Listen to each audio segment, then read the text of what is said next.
90% of the activities that women engage in revolve around getting a guy's attention, okay? And it's just the way we're built biologically. According to science, analyzes Schlesinger, women are biologically engineered to get men's attention. We don't wear heels for our circulation. We do it to prop up our butts so you'll look at me and want to mate with me. But again, that's just science, and science is apparently way dirtier a field of study than we thought.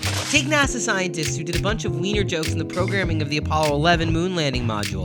In 2016, the source code for the mission was released, revealing a bunch of sexual innuendos and ridiculous 1960s man jokes that would definitely get someone fired by today's standards. Of course, this was a mission which dangled a couple of astronauts in the moon's face, and we found that in the event of a radar antenna falling out of place, there was a command to, quote, crank the silly thing around. Even the lunar module's historic landing sequence was named, all caps, Flag Orgy. Remember that next time you stare on up at the moon, somewhere up there, there's a one-eyed knobgoblin staring back at you, wishing you were less adept at puns and understood more about science. Whoa! And maybe you've had to memorize the periodic table of elements, for instance, and even then, you may have missed a silent but deadly joke hiding in plain sight. Yeah, it's a fart joke. There isn't a whole lot that's funny about plutonium, by the way, the chemical element that made it possible to cut the biggest cheese of all, the nuclear bomb. The one chuckle-worthy thing is, it's got something like it stinks, like plutonium stinks, like a big, wet, cheek-flapping mud pie, okay? And the guy who first smelt it, and thus dealt it, was Glenn Seaborg, a name worthy of its own weird science joke. I'm glad to be here to tell you about plutonium. And he discovered the element in 1941.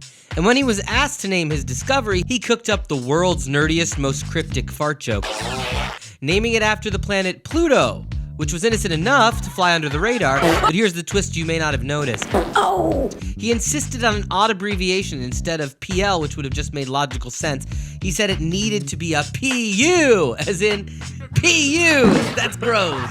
A nod to the elements, grundle rumbling, sphincter splitting, rump ripping, taint tickling, turtle burping stench. The committee didn't notice his nod to the old barking spider, and that's why to this day, every chemistry teacher is unwittingly grunting out a fart joke at least once a year. And speaking of assholes, one physicist was only able to get his paper published by conjuring up a phantom bussy.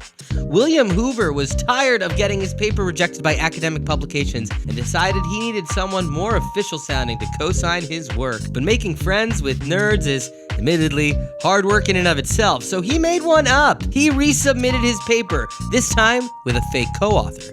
The official sounding Stronzo Bestiale. Stronzo Bestiale translates loosely to total in Italian. But he used his muddy moniker for almost 3 decades before another scholar called him up and asked to be put in touch with Professor Turd Cutter. Hoover wiped the slate clean and admitted he once overheard the phrase being used by 2 Italian women and decided it sounded like a good name for a physicist.